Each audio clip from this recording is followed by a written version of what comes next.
So let's quickly discuss the main points of the poem that we have discussed. Number one, the beauty of nature. The poem Rain is very beautiful description of the rain, a very fascinating phenomena of nature. And in this poem, we come to know that it has a symbolic meaning as well, because the upper thick leaves are a metaphor and stand for the rich. Like the rich, the top leaves are the first to avail the opportunity of drinking raindrops after quenching their thirst.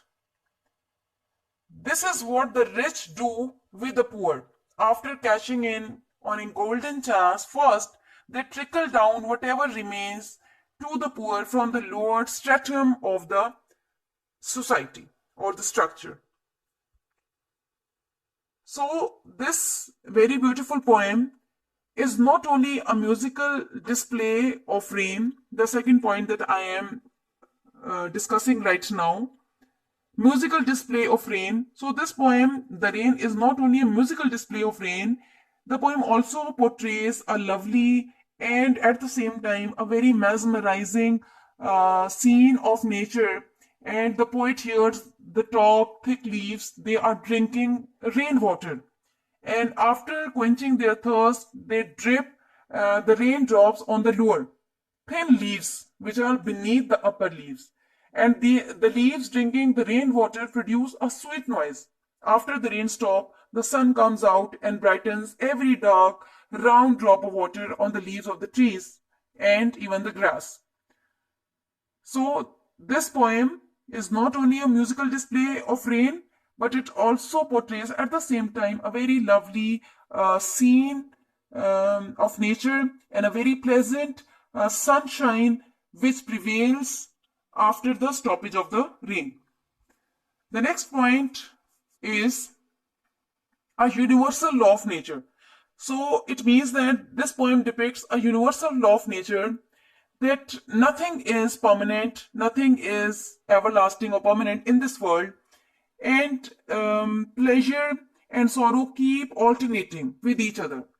And this transition from rain to sunlight is a change that we see in a society, that at times we are getting all the things, but on another time we may not have all such things. So we may have this transition, this change from misery to happiness. So the poet has also depicted this universal law of nature. Equality in the society, the poet has also talked about the equality in the society and how the poet has described this equality in the society. When the poet talks about that, the poor people hope that there would be equality in the community, and how the poet has elaborated this point when the poet says that the sun shines, and when the sun shines, it equally spreads all over the world. So the sunshine or the sunlight is both for the rich green upper leaves and for the thinner leaves, or for the leaves which are beneath the upper thick leaves, and even for the dark round drops. So when the sun comes out, it spread its light equally to all the people, belonging to any caste, belonging to any race. So rain, the last point, the rain, a great blessing of nature. So rain is also a great blessing of nature.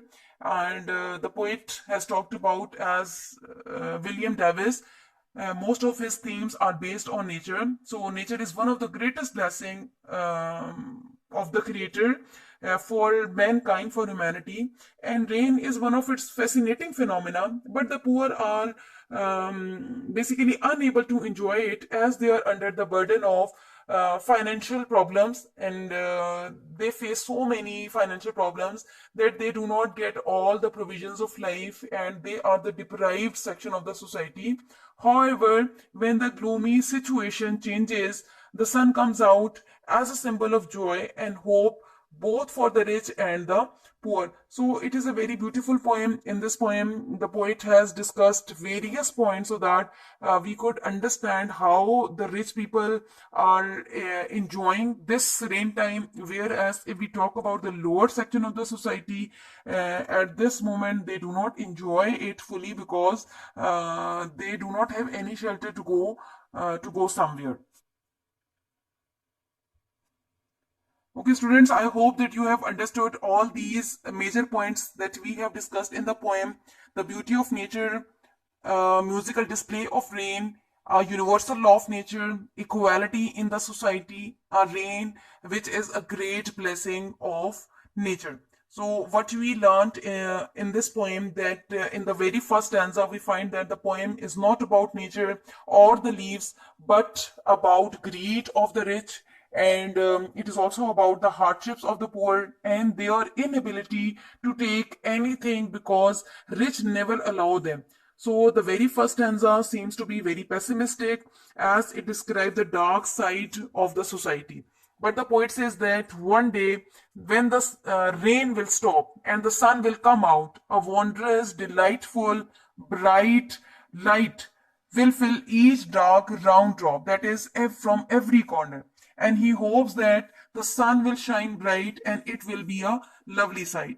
And what we studied in the second stanza of the second stanza seems to be quite opposite of the first stanza, because here the poet is very hopeful. Here the poet present a very optimistic and a very better tomorrow. The poet has depicted a very better tomorrow for all the people, for all the poor section of the society who are deprived and who do not get all the facilities, all the provisions of life. And in the very second stanza, the poet hopes that one day when there will be no rain, that is, there will be no materialistic things, the delightful light of the sun will brighten everything.